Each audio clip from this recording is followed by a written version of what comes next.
नमस्कार, आप देख रहे हैं सी न्यूज और मैं हूं ज्योति अरोड़ा। आइए नजर डालते हैं इस वक्त के न्यूज बुलेटिन पर।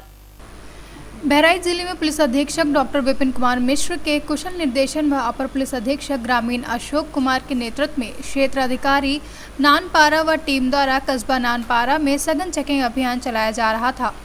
तभी अनुज त्रिपाठी व टीम के जरिए मुखबिर द्वारा खास सूचना प्राप्त हुई कि कई धाराओं में भादवी थाना के नानपारा में वांछित और 10,000 का पुरस्कार घोषित व थाने का टॉप 10 अपराधी इरफान नानपारा जनपद बहराइच अपने साथियों के साथ चोरी की मोटरसाइकिलों को बेचने के लिए जगन्नाथपुर के रास्तों से नेपाल की तरफ जाने वाला है।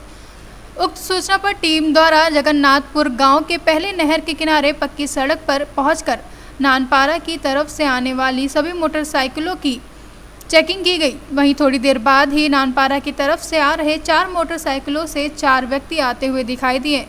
जब पुलिस द्वारा सभी को रोककर उनसे पूछताछ और गाड़ियों के पेपर चेक किए गए तो सभी फर्जी पाए गए। तभी कड़ाई से पूछताछ करने पर चारों अभियुक्तों ने बताया कि वे लोग विभिन्न जनपदों से मोटरसाइकिल चुरा कर लाते हैं और उनके नंबर और कागज की हेराफेरी करके इन्हें अलग जगह पर बेच देते हैं। बताते चले कुछ और गाड़ियां इरफान के घर में छुपा कर रखी हुई हैं, जहां इन मोटरसाइकिलों को बेचने के बाद ग्राहक तैयार कर उनको भी मौका देकर बेच देते हैं। जनपद बहराइच में पुलिस अधीक्षक महोदय द्वारा जो वाहन चोर गिरोह के सदस्यों के विरुद्ध जो अभियान चलाया जा रहा था, उसमें थाना नानपारा में पूर्व में पंजीकृत मुकदमा अपराध संख्या 519/20 में एक वांछित अभियुक्त इरफान उर्फ गुफरान के बारे में चौकी इंचार्ज कस्बा नानपारा को खबर मिली कि ये अपने अन्य साथियों के साथ कुछ चोरी की अन्य मोटरसाइकिलें हैं, उनको बेचने की फिराक में है। इस सूचना पर प्रभारी निरीक्षक नानपारा श्री DK श्रीवास्तव और उनकी टीम ने जगन्नाथपुर पक्की सड़क पर इन लोगों का इंतजार किया। आने पर 4 व्यक्तियों को रोका गया और रोक करके उनसे पूछताछ की गई तो उन व्यक्तियों में इरफान और मुजीब, ये नानपारा के ही रहने वाले हैं, यासीन अली उर्फ मिस्टर खान, ये आमा पोखरा रुपैया का रहने वाला है, और एक अन्य व्यक्ति प्रवीण पुत्र राजाराम, ये देवदत्तपुर निवासी है। इनसे पूछताछ के आधार पर कुल 10 मोटरसाइकिलें बरामद हुई हैं। ये मोटरसाइकिलें इरफान के पक्के घर की एक कोठरी में रखते थे तथा रिजवान नाम के व्यक्ति से ये इनके फर्जी कागज, आधार कार्ड फर्जी के आधार पर इनका रजिस्ट्रेशन करते थे और नेपाल और आसपास भी इनको बिक्री करते थे। तो बरामद मोटरसाइकिलों, फर्जी प्रपत्रों और अन्य अभिलेखों के आधार पर इनके विरुद्ध मुकदमा अपराध संख्या 570, धारा 41/411, 413, 414, 419, 420, 467, 468 और 471 IPC के इन चारों के विरुद्ध पंजीकृत किया गया है। इसमें अन्य लोग जो फर्जी आधार कार्ड के आधार पर रजिस्ट्रेशन करते थे और इस वाहनों के विक्रय में सहयोग करते थे, उनकी अभी पुलिस को तलाश है। शीघ्र ही हम उनको गिरफ्तार करके उनके विरुद्ध भी संबंध कार्रवाई करेंगे। थाना नानपारा की पुलिस द्वारा एक सराहनीय कार्य किया गया है। पुलिस अधीक्षक महोदय द्वारा इसकी सराहनीय की गई है। बहराइच से सीनो संवाददाता आलोक सिंह की रिपोर्ट। चतरा में शुक्रवार को उपायुक्त दिव्यांशु झा, उप विकास आयुक्त सुनील कुमार सिंह, SDM मुमताज अंसारी जिले के कुंदा प्रखंड क्षेत्र के दौरा कर प्रखंड कार्यालय का औचक निरीक्षण किया। कार्यालय में मौजूद कर्मियों की उपस्थिति, पंजी की जांच कर प्रखंड विकास पदाधिकारी श्रवण राम से क्रमवार कर्मियों की उपस्थिति में संबंधित जानकारी ली। साथ ही प्रखंड विकास पदाधिकारी से प्रखंड के भौगोलिक जानकारी लेने के उपरांत उपायुक्त ने प्रखंड क्षेत्र में विभिन्न क्षेत्रों में संचालित योजना का निरीक्षण किया। जो कुछ जांच की गई, क्या कुछ पाया गया? ये पहला विजिट था मेरा इस ब्लॉक में और बहुत निरीक्षण नहीं, इस क्षेत्र के बारे में जानने के लिए और देखने के लिए कि यहाँ की वस्तुस्थिति कैसी है साथ ही साथ यहाँ पे सोहरालोट नामक जो गांव है वहाँ विज़िट किया गया। कुछ स्वयं सहायता समूहों के द्वारा मछली पालन का कार्य इस साल से शुरू किया गया है, उसको देखा गया। और अन्य जो यहाँ की संभावनाएं हैं, यहाँ की जो दिक्कतें हैं सड़क को लेकर के, खासकर फॉरेस्ट एरिया से जो सड़कों की रिक्वायरमेंट है उसको लेकर के यहाँ की जो समस्याएं हैं उससे अवगत हुए हैं। और नरेगा और प्रधानमंत्री आवास जैसी जो अन्य योजनाएं हैं उसकी भी समीक्षा की गई है। और जो अंचल और प्रखंड कार्यालय का जो हमारा तंत्र रहता है उसकी समीक्षा की गई है। सर, सड़क, बिजली और स्वास्थ्य की स्थिति काफ़ी बदतर है इस प्रखंड में। बिल्कुल, बिजली को लेकर के काफ़ी इश्यूज़ हैं यहाँ पर। कोशिश की जा रही है राज्य स्तर से भी और ज़िला स्तर से भी उसके निवारण के लिए। उम्मीद है कि कुछ सब स्टेशंस चालू होने के बाद यहाँ की बिजली व्यवस्था थोड़ी सुधरेगी। कुछ जगहों पे जहाँ पे बिजली पहुँचने में दिक्कत है वहाँ पर सोलर सिस्टम को भी लगाने का कार्य किया जाएगा। सड़क के लिए समन्वय स्थापित करना आवश्यक है। चूँकि यहाँ पे वन भूमि बहुत ज़्यादा है तो यहाँ पर फॉरेस्ट डिपार्टमेंट के साथ कोऑर्डिनेट करके हम लोग कोशिश करेंगे कि कई जनोपयोगी योजनाएं ऑलरेडी ली जा चुकी हैं, कई SCA के माध्यम से या DMFT के माध्यम से कई मेजर पुल पुलिया भी यहाँ पे निर्माण किया गया है। उस कड़ी को आगे बढ़ाते चले जाएंगे क्योंकि यहाँ पे काफ़ी पहाड़ी इलाका है, लोगों को आवाजाही में काफ़ी दिक्कत है। और कोशिश करेंगे कि सड़क संबंधी जो इश्यूज़ हैं उसको ससमय रिजॉल्व कर लिया जाए। स्वास्थ्य के बारे में बिल्कुल कुंदा में इश्यूज़ हैं।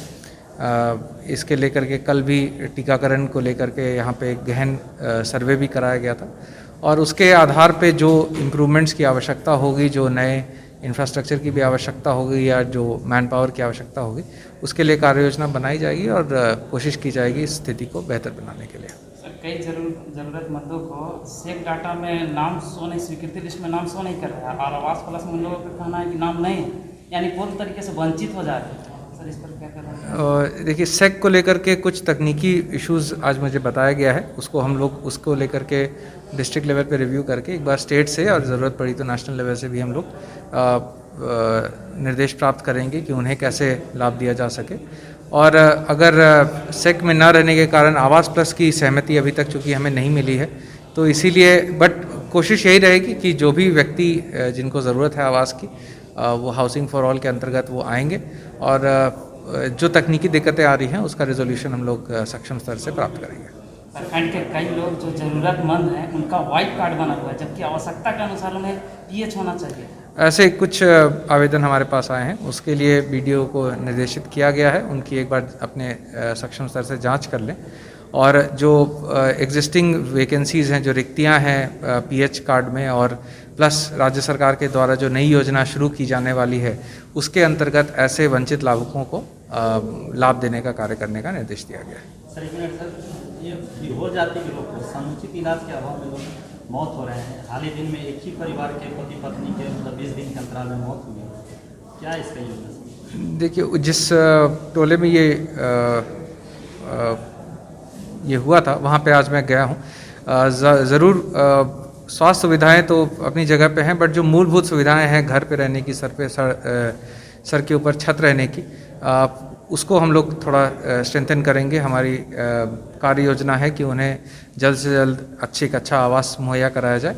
दूसरा है उनको जो लाइवलीहुड का कार्य है, जो वो बांस को लेकर के कार्य करते हैं, उसमें जो नई मशीनें हैं जो उनके कार्य को आसान कर सकती हैं और अधिक प्रोडक्शन कर सकती हैं, उसकी सहायता दी जाए।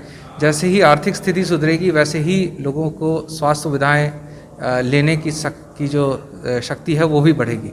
तो इसीलिए मैं समझता हूँ कि इसको एक होलिस्टिक अप्रोच के तहत हमें उन्हें सहारा देना होगा, उन्हें बढ़ावा देना होगा।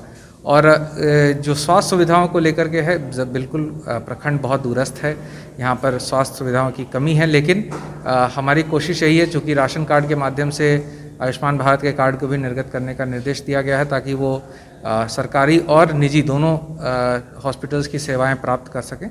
और जो भी अपने स्तर से यहाँ पे सपोर्ट चाहिए होगा, चाहे एम्बुलेंस को लेकर के, चाहे ममता वाहन को लेकर के, उसके लिए हम लोग पूर्णतः सपोर्ट प्रोवाइड करेंगे।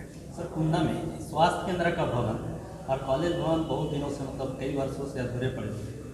इसका क्या मतलब? देखिए, भवन को लेकर मैंने चूंकि देखा नहीं इसलिए मैं कुछ कहूँगा नहीं, लेकिन भवनों को लेकर के सिंपल सी पॉलिसी है कि यदि कोई इनकम्प्लीट भवन है जिसका इस्तेमाल जनहित में किया जा सकता है तो उसको हम पूरा कराएंगे, चाहे वो जिला स्तर की निधि हो, चाहे राज्य स्तर से आवंटन की मांग करनी हो। लेकिन यदि भवन अपूर्ण है तो उसको पूर्ण करके उसे सक्रियशील बनाने की का कार्य किया जाएगा। आपने मुझे बताया है, अभी ज़्यादा समय मैं एक बार देख भी लूँगा। चतरा से सीनू संवाददाता शाफाद अंसारी की रिपोर्ट। चतरा कांग्रेस कार्यालय में चतरा जिला अध्यक्ष प्रमोद कुमार दुबे की अध्यक्षता में बैठक की गई, जिसके मुख्य अतिथि झारखंड प्रभारी प्रवक्ता शहजादा अनवर उपस्थित हुए। वहीं कांग्रेस जिला अध्यक्ष ने माला पहनाकर उनका स्वागत किया, जिन्होंने आज कांग्रेस कार्यालय में एक प्रेस वार्ता की, जिसमें किसानों के प्रति जो केंद्र सरकार का रवैया है उसके विरोध में प्रेस कॉन्फ्रेंस की गई है। वहीं किसानों के हित की लड़ाई की बात कही गई, जिसमें किसानों के प्रति कांग्रेस पार्टी की संवेदना पहले भी थी और आगे भी रहेगी, ऐसा कहा गया। वहीं कांग्रेस पार्टी कृषि बिल का पुरजोर विरोध करती है और किसानों पर अत्याचार करना केंद्र सरकार बंद करे।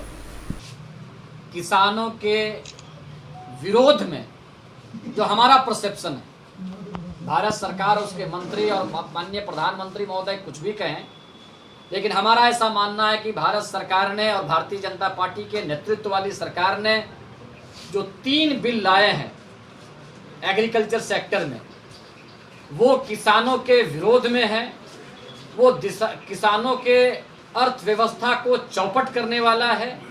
ये बिल जो है, ये तीनों बिल एक तरह से किसानों को लाचार और गुलाम और बेबस बनाने वाला है।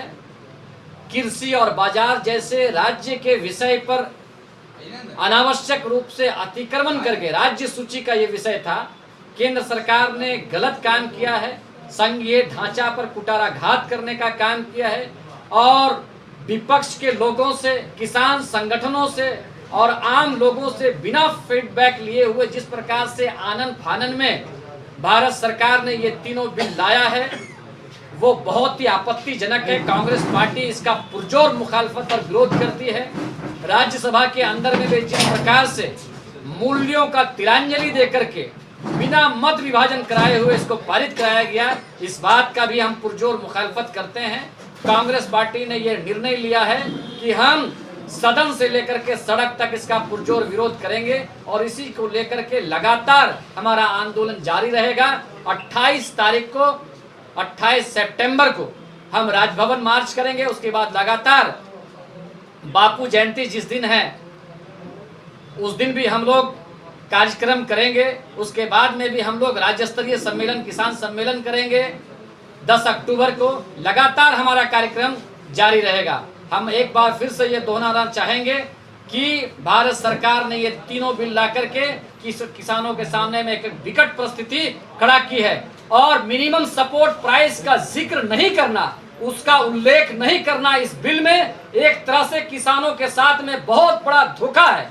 न्यूनतम समर्थन मूल्य की बात नहीं करके किसानों के साथ में बहुत बड़ा विश्वासघात किया गया है। इस वजह से किसी भी कीमत पर वर्तमान जो स्वरूप है किसान बिल का, वो हम सबों को। चतरा से सीनो संवाददाता शाफाद अंसारी की रिपोर्ट। मधुबनी प्रखंड में स्थित जटली मदन डोब में सड़क तालाब में तब्दील हो चुका है। मधुबनी लौकहा मेन रोड इन दिनों राहगीरों व वाहन चालकों के लिए खतरे का हॉटस्पॉट बना हुआ है। गौरतलब है कि हल्की फुल्की बारिश में भी यहाँ की सड़क पानी से सराबोर हो जाती हैं। वहीं बाबुरही खुटौना के बीच में करीब आधा दर्जन जगहों पर सड़कों में गड्ढा बने हुए हैं, जिनमें पूरी तरीके से पानी भरा हुआ है और सड़क दुर्घटना का अड्डा बन चुका है। अगर आप छोटे वाहनों से इस सड़क से गुजरेंगे तो घटना होना तय है। बता दें, स्थानीय प्रत्यक्षदर्शी युवा शिवनाथ प्रसाद यादव ने बताया कि आए दिन एक न एक दुर्घटना उक्त सड़क के गड्ढे में गिर जाने से हुआ करता है। वहीं विभाग मेंटेनेंस के नाम पर सिर्फ खाना पूर्ति ही कर रही है। मधुबनी से सीनो संवाददाता अनिल कुमार चौधरी की रिपोर्ट। इस वक्त के न्यूज बुलेटिन में फिलहाल इतना ही। देश और दुनिया की तमाम बड़ी खबरों के लिए आप देखते रहिए सी न्यूज। हर खबर आपके साथ, आपके हाथ।